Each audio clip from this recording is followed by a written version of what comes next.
Hey, what up guys? How you doing? It is Lasty here. Welcome today to a new episode of the FIFA 22 Ultimate Team Road to Glory. Episode number 71 on this fine Monday. It's the start of a new week. And today's episode is once again powered by my awesome sponsor, Elgato. So if you take a little look down below in the description, you'll see a link to my Elgato profile page. I, of course, use all of their products to create my content every single day and highly recommend them. So if you are an aspiring content creator, look no further. And of course, I'll leave a link to like my Twitter and stuff down below. We've got Black Friday coming up this week, so you might want to keep an eye out on that for some nice deals. So getting on into the episode, if you'll do me the wonderful tiny little favor of smashing the thumbs up button to begin with, that'd be just dandy. That'd be absolutely brilliant.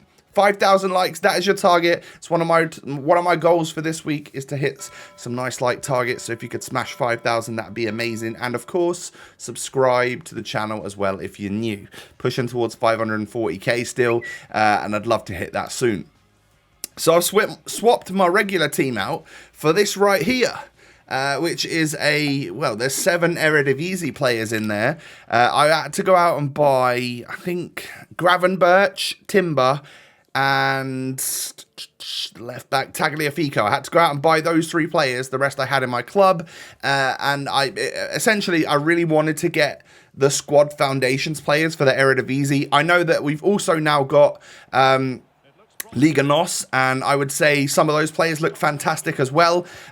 So yeah, I'm actually quite liking this sort of like off week promo time kind of thing, because we're getting hero packs and icon packs, like fair play. I'm not particularly interested in them. I think they're a little bit bait, and they are expensive as well, because it's pushing the market up in those areas. I feel like we kind of do need the market to go up in those areas though, so that when you actually pack an 88 rated player, you actually get some value from it. Like I'm all for that. I just obviously need to rebuild my fodder, because I haven't really got much left after like, you know, just, well, I guess you'll see tomorrow. I nearly spoiled what we've managed to get done. It is all linked to the Eredivisie. I'm sure you guys can take a guess as to what we might have done. But yeah, I actually quite enjoyed myself playing the games for this, which was Squad Foundation's Mac-Intosh. I know, I'm on a PC nowadays, but of course, it's great to bring in a Mac-Intosh.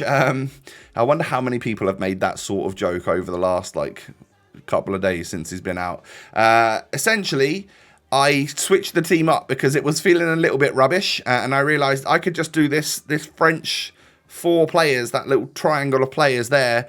I could get those Frenchies in, and that might help me out a little bit, having some meta players in the squad. As long as I make sure I still score with some Eredivisie players and stuff left, right, and centre, I can just get the odd win, because I've got like Fekir and Ousmane Dembele in my squad, and that might just push me over the line and get the victory. So yeah, that's what I would recommend doing. Like, obviously the requirements state you need to use minimum 7 players from this league. So yeah, do that, but the other 4 players can be whoever you like, to a certain rating cap or whatever. I think they've done a fairly good job at allowing us to not necessarily use like the loans and the high rated Mbappes and all of that type of stuff. So fair play. It didn't seem to be that much of a hostile place, which I quite like, because sometimes some friendlies can just be a little bit, you know, you just do your head in just a little bit. So Operation Get Mac-Intosh was underway, because that would give me, considering Black Friday's coming up, right? It's a dangerous time to spend money. Now we're not really liquid at the moment, because I've got those player investments that I will sell in today's episode. I think I ended up selling them a bit early, but we'll go through that in a bit. But I'm only invested in things that I can make money on, as opposed to, you know, Upamecano's Inform and Kimpembe, who have the chance to absolutely like go down way loads in price if the market does crash, because there's some sort of crazy Black Friday promo where there's lightning rounds galore. That sort of thing could potentially happen. However, people talking about it more and more, and people getting prepared for that more and more, sometimes it kind of goes the other way, where the lightning rounds come out and then the players stay the same price, and then when the lightning rounds are done, everything shoots up like crazy. So I don't quite know what to do, but I feel like it's a little bit safer for me to just use sort of like untradeable players. And if I can like get Neres done, I think I'll try and do that in tomorrow's episode, and you know, get like these Eredivisie players and stuff. I could have like half of my team as just cool Eredivisie players that are actually usable and look pretty good, and then the other half of my team could just be the players that I've already got, like, you know, the Fodens, the Mahrez, the Messi, the Verratti, all of that type of stuff. It's just going to be difficult to link everybody in. We might have to sacrifice a little bit of chemistry going forwards in order to get the right players in to the squad. But I think this was the last game that I needed in order to complete Mac-Intosh. It wasn't actually that long of a grind, if I'm honest. I did quite well, I think. So we get him done, and also at the same time I get a premium gold players pack for winning 50 live FUT friendlies. Like, I don't do every objective that comes out in the live FUT friendlies because I typically don't enjoy them. However, I did actually enjoy this one, and I think it's for a good cause because he looks like a good centre-back. Now, I know he is like 5'11", so he's not the tallest, but with the goalkeeper that we're going to get for free, who's going to get a strong link to him, the right back gets a strong link to him and looks like a really good right back. I just think that this one was kind of a no-brainer, and definitely worth my time. You know, considering, like, if you check out yesterday's videos, we've had our weekend league rewards. Didn't really come out of it with a whole bunch. Like, it's still worth doing because I'm still up like 100k because of the informs and the money that you get and the packs that you get from the weekend league. But we didn't pack anyone major. We didn't pack anyone that's going to go into the squad. The red picks were a little bit meh. So it's sort of like, yeah, these players are definitely worth my time, and I should be putting the effort in to make sure I get them. So the grind for the Liga NOS stuff will also, I'll also get on that as well. I guess if we've had one on Friday night and then Sunday night, there's potential that we get 1 or 2 more leagues worth of players in the week as well before Black Friday starts. If so, I'll be interested to maybe get those players too. But yeah, we shall see. So, what are we opening here? Probably just little reward packs from getting Mac-Intosh done, because I decided to just leave it all and open them all at the same time.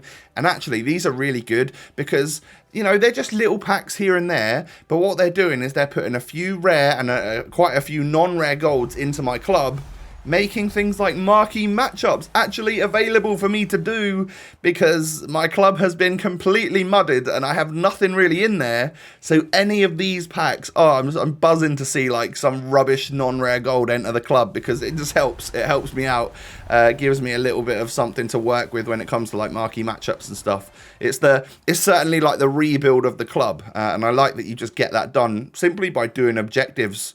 You know, so the objectives have got a point for 2 reasons. 1, they help stock your club up again with the little reward packs. And 2, you actually are going towards an end goal of unlocking that player, which is what you really want to do, right? So, yeah, happy with that.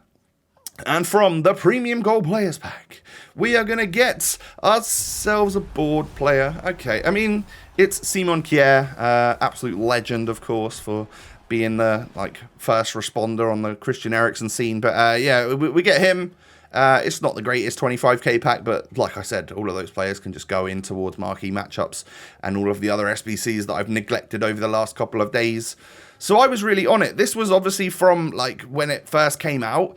I instantly went out and bought like Timber and Gravenberch. So I got them at quite good prices. So like I wish I'd have known about this. It would have been amazing if we'd have known that we could buy Timber for 750 coins and then he went up to like 6.3k. Imagine the amount of money you could have made on that. But yeah, I bought him for 3.5, ended up selling for 6.3, so we pretty much doubled our money there, or you know, made a couple K profit at least. And now it's time to go on the offensive for the 4 players. The goalkeeper, the right back, and well, the 3 players. Is it 3 players? Yeah, it's 3 players, isn't it? Goalkeeper, right back, and of course the group reward, which is Openda, the striker. So certainly interested in them. But this right here was the time where the first, either the Hero SBC or the Icon SBC came out, and Cancelo and Koeman went up to like 17k, which I thought was pretty good, because a couple of hours after I sold them for that, They came back down to like 15.5, 16k. So I thought, hey, I've made a little bit of money here, and I sold at the right time. Little did I know, the next night after that, we get like another hero, an icon, and just all sorts. So I fear that, I don't even want to look at the market now, but I fear that 86s are probably like 25, 30k, and I could have made an absolute ton on those players if I'd have just held my nerve a little bit. But I didn't think that we were going to get multiple hero and icon and all that sort of stuff. I didn't think we were going to get all of that. So yeah, that was maybe just an oversight on my part. Maybe I should have thought that we would be getting more than just a hero SBC. Who knows? Anyway, I made a bit of profit. At least we didn't take a loss on stuff. And as you can see, the coin balance has gone up significantly. We were flat broke. And I sold my first owner, Kudus. I thought, hey, in the squad battle stuff, I can just use anyone. I don't know. For the online ones, he was pretty good and helpful, and like my main man. But yeah, I thought I'd sell him off. His stock was high. So sold all the Comans, sold all the the Cancelos. And we now have the goalkeeper. So I've done that part. So yeah, I mean, it's just a case of keep going into these squad battles matches, getting the objectives done, and this legit, right, I played Friday, I got all of my weekend league done, all of those videos or whatever, and then I got all of the online stuff done for Mac-Intosh, and then I also got all of the 10 squad battles games done for the offline Eredivisie objectives to get the players for that. So yeah, it was basically like Saturday and Sunday for me. We're just like catching up with editing and getting it all done and filming like these right now, and then I'll get to Monday and then we'll get back on the playing grind again. So yeah, it's I did an awful lot of games on Friday. I can't even think about just how many that possibly was, but yeah, whatever. I was obviously enjoying playing that day, and the rest of the days I can just edit, right? Kind of makes sense. So where are we? We're probably just opening up reward packs from the squad battle stuff, I would imagine. I get a little bit lost sometimes when these sorts of episodes come out. Love that we got a couple of free shadows in the last couple of packs. That's good, because I'm gonna need a shadow for the new Mac-Intosh defender, the new right back. Is it Owusu? I think he's called Owusu. We also end up, in like a little tradable pack, getting a little Ajax right back. Can sell him for a couple thousand coins at this time. So it's been like the first time that I've really noticed the market has gone up for certain players, and like that, to me, like that might be the start of the market maybe livening up a little bit. Hopefully EA just keep coming through with this sort of content, making it so that players do go up, and then, it might not be worth just shoving everything into upgrade SBCs all the time. Keeping some of those tradable players in case they go up, so that you can make a bit of a profit every now and again. But we get Owusu in here, and he looks like an insanely good right back, I have to say. And to get a strong link goalkeeper, centre back, right back, that sorts you out quite well. For most formations, that's enough chemistry for those three players. So yeah, I'm buzzing with that. I think that could easily be my new first team goalie, centre back, and right back for sure. Like, they look good enough for the game at this stage for someone like me who hasn't spent any money. Absolutely happy to bring them into the squad for sure. But for now, obviously, we'll just keep working on to get the final 10 games done, which means that I can just get Openda, who is a little bit more difficult to link because, like, he's Belgium, and he plays for, I think that badge is Vitesse. So, of course, that means he's not going to link to Neres strongly. He's not going to link to the right back strongly, or Gravenberch strongly, or anything like that. So he's going to be a Belgium link. So it's going to be probably putting some players off chemistry somewhere if we were to start him. But does look like a pretty quality striker on the game, to be fair. He's only 3-star skills, but I think they upgraded him to 4-star weak foot, and he's rapid with 95 pace. And I'm going to put either a finisher or a marksman on him, and he is going to have the dribbling, shooting, and physical stats to go along with that pace. I just think he's going to be good. I think he's going to be very good. I'm genuinely interested in giving him a test out, So yeah, all in all, for me, I would say that was just a massive dub. I rate that sort of content, considering this is sort of like the week off. This so far has been way better than Adidas numbers up for me. Far more usable, far more attainable, relatable sort of content that we can all get behind, in my opinion anyway. However, I can imagine that those players don't really do it for you if you are like a big spender on the game and you want nothing but super meta. I can understand how that might not necessarily be your cup of tea, but there's a lot more casuals out there than there are the super hardcore, I would imagine. So, yeah, welcome to the club. In tomorrow's episode, we're going to work on Neres. I do want Neres. He's a club legend, and I feel like he deserves to come into the fold for the RTG. And with the sale of Courtois and Gravenberch, we're now over 300k. Good stuff. Not bad considering we started the episode pretty much broke. Yeah, I like that. You know, we've now got a decent amount of money again since the last time the Icon pack came out. I'm not getting baited into Hero SBCs or Icon SBCs. I just don't think it's going to happen. Sorry, guys. I know it's good content, but it just stifles my content for the week afterwards because I'm so poor and I have nothing to do. So, yeah, I've got to think smartly about that sort of stuff, but just for the content side of things for you guys. Sometimes it will be the right time to do it if I've got lots of fodder and I don't have to spend everything to get it done. But I only have 300k and hardly any fodder, so I can't put that into a 600k Icon SBC, can I? It's as simple as that. Ladies and gentlemen, thank you for watching today. If you could do me the huge favour of smashing the thumbs up button, that'd be amazing. 5,000 likes, that is your target, and I'd absolutely love to see it. So thank you for your wonderful support. Subscribe to the channel if you're new. Cheers for that. And also, you can follow me on Twitter and Instagram, where if you already did, you'd have known that I've got these Eredivisie players already, because I would have tweeted about it on like Friday or Saturday. So yeah, you'd have known already. So come follow me over there to get the inside scoop, and I'll be back again tomorrow with another episode. Peace.